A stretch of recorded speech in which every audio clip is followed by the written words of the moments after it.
ഇംഗ്ലണ്ടിലെ ഡെവണിലുള്ള ഇൽഫ്രകോംബെ തുറമുഖത്ത് സ്ഥാപിച്ചിട്ടുള്ള ലോകപ്രശസ്തവും അതേസമയം ഏറെ ചർച്ച ചെയ്യപ്പെട്ടതുമായിട്ട് ഒരു ആധുനിക ശില്പമാണ് വെറൈറ്റി. പ്രശസ്ത ബ്രിട്ടീഷ് കലാകാരനായ ഡാമിയൻ ഹിസ്റ്റ് ഈ ഭീമാകാരമായ ശില്പം നിർമ്മിച്ചത്. 2012 ഒക്ടോബറിലാണ് ഈ ശില്പം ഇൽഫ്രകോം ഹാർബറിൽ കടൽപ്പാലത്തിൽ സ്ഥാപിക്കുന്നത്. വലിയ ക്രെയിനുകൾ ഉപയോഗിച്ച് ഇതിൻ്റെ ഭാഗങ്ങൾ കൂട്ടിയോജിപ്പിച്ച് ഒരുപാട് പ്രയത്നിച്ചാണ് ഇതിവിടെ സ്ഥാപിച്ചത്. അത് സ്ഥാപിച്ചതിന് ശേഷം ഇതിൻ്റെ പിന്നിൽ ഒരുപാട് വിവാദങ്ങളും സംഭവങ്ങളും അതിന് പുറകെ വന്നു. ഈ ശില്പം സ്ഥാപിക്കുന്നതുമായി ബന്ധപ്പെട്ട് വലിയ രീതിയിലുള്ള തർക്കങ്ങളും ചർച്ചകളും ഒക്കെ നടന്നിരുന്നു എന്നാണ് പറയുന്നത്. ഈ ശില്പത്തിൻ്റെ പ്രത്യേകതയാണ് അതിനുള്ള കാരണം. ഗർഭിണിയായ ഒരു സ്ത്രീയുടെ ശരീരം പകുതി മുറിച്ച രീതിയിലുള്ള ഇതിൻ്റെ രൂപം കണ്ട് പലരും ഇതിനെ ക്രൂരവും വിചിത്രവും എന്നൊക്കെ പറഞ്ഞ് പല രീതിയിൽ അധിക്ഷേപിക്കുകയും പല രീതിയിലുള്ള വിവാദ പരാമർശങ്ങൾ സൃഷ്ടിക്കുകയും ചെയ്തു. പക്ഷേ ഇതിൻ്റെ ശില്പിയായ ഡാമിയൻ ഹിസ്റ്റിൻ്റെ അഭിപ്രായത്തിൽ ഈ ശില്പം സത്യത്തിൻ്റെയും നീതിയുടെയും ഒരു ആധുനിക പ്രതീകമെന്നാണ് അദ്ദേഹം വിളിച്ചത്. വെരിറ്റി എന്ന വാക്ക് വെരിറ്റാസ് എന്ന ലാറ്റിൻ വേർഡിൽ നിന്നാണ് വന്നത്. ഇതിൻ്റെ അർത്ഥം സത്യം എന്നാണ്. ഈ ശില്പത്തിന് 2 വശങ്ങളുണ്ട്.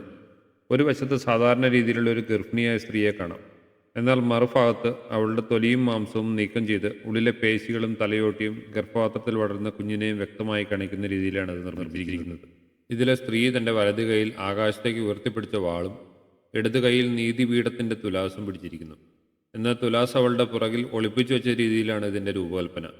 കൂടാതെ അവൾ നിൽക്കുന്നത് നിയമപുസ്തകങ്ങളുടെ മുകളിലുമാണ്. ഏകദേശം 66 അടി, അതായത് 20 മീറ്റർ ഉയരവും 25 ടൺ ഭാരവുമുണ്ട് ഇതിന്. വെങ്കലം, സ്റ്റെയിൻലെസ് സ്റ്റീൽ എന്നിവ ഉപയോഗിച്ചാണ് നിർമ്മിച്ചത്. ഇതിലെ വാളും ഇടത് കൈയും നിർമ്മിച്ചിരിക്കുന്നത് ഫൈബർ ഗ്ലാസ് കൊണ്ടാണെന്നാണ് അവിടെ എഴുതി വെച്ചേക്കുന്നത്. ഇവയെല്ലാമാണ് പ്രതിമയുടെ പ്രത്യേകതകളെങ്കിലും ഡെവൺ വളരെ മനോഹരമായൊരു സ്ഥലമാണ്. നല്ല മനോഹരമായ ചെറിയ ചെറിയ ബീച്ചുകളും അതുപോലെ തന്നെ പ്രത്യേക രീതിയിലുള്ള ലാൻഡ്സ്കേപ്പും എല്ലാം കൂടി ചേർന്ന മനോഹരമായ ഒരു കടൽ തീര ഗ്രാമം. യുകെയുടെ വിനോദസഞ്ചാര ഭൂപടത്തിൽ പ്രാധാന്യമുള്ള വളരെ പ്രശസ്തമായൊരു സ്ഥലം കൂടിയാണ് ഡെവൺ. അതുപോലെ തന്നെ ഡെവണിലെ ഇൽഫ്രകോംബെ എന്നറിയപ്പെടുന്ന ഈ സ്ഥലം ഒരുപാട് ചെറിയ ചെറിയ ബീച്ചുകളും കടലിലേക്ക് ഇറങ്ങിക്കിടക്കുന്ന മനോഹരമായ മലനിരകളും കൂടി ചേർന്ന് വളരെ പ്രകൃതി ഭംഗി നിറഞ്ഞ സ്ഥലം. ധാരാളം ഹോട്ടലുകളും ഹോം സ്റ്റേകളും എയർബിഎൻബി റൂമുകളും എല്ലാമായിട്ട് വിനോദസഞ്ചാരികൾക്ക് വേണ്ട എല്ലാവിധ സൗകര്യങ്ങളും ഉണ്ട് ഇൽഫ്രകോംബെക്ക്. അതുകൂടാതെ തന്നെ ഇവിടേക്ക് എത്തുന്നവർ കൂടുതലും ക്യാമ്പർ വാനും ടെൻറ്റും മറ്റുമായി വന്ന് സുഖമായി അവിടെ ക്യാമ്പ് ചെയ്ത് 2-3 ദിവസം താമസിച്ചതിന് ശേഷമാണ് മടങ്ങിപ്പോകുന്നത്. സമ്മറിൽ വളരെ തിരക്കുള്ളൊരു സ്ഥലമായിട്ടാണ് കാണിച്ചിരിക്കുന്നത് ഇൽഫ്രകോംബെ. നിങ്ങൾ യുകെയിലുള്ളവരാണെങ്കിൽ ഒരു പ്രാവശ്യമെങ്കിലും കണ്ടിരിക്കേണ്ട സ്ഥലം കൂടിയാണ് കേട്ടോ ഈ തുറമുഖ നഗരം. തിരക്കില്ലാത്ത സമയങ്ങൾ എന്ന് പറയുന്നത് വീക്ക് ഡേയ്സ് ആണ്. വീക്കെൻഡിൽ പോയി കഴിഞ്ഞാൽ നല്ല തിരക്കായിരിക്കും. ആയതിനാൽ പോകാൻ ആഗ്രഹിക്കുന്നവർ അതിനനുസരിച്ച് കുറച്ച് നേരത്തെ കണക്ക് കൂട്ടി പ്ലാൻ ചെയ്ത് പോകേണ്ടതാണ്.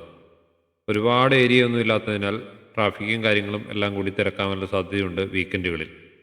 അതുകൊണ്ട് കുടുംബമായിട്ട് പോകുമ്പോൾ അതിനനുസരിച്ചുള്ള തയ്യാറെടുപ്പോടുകൂടി പോവുക.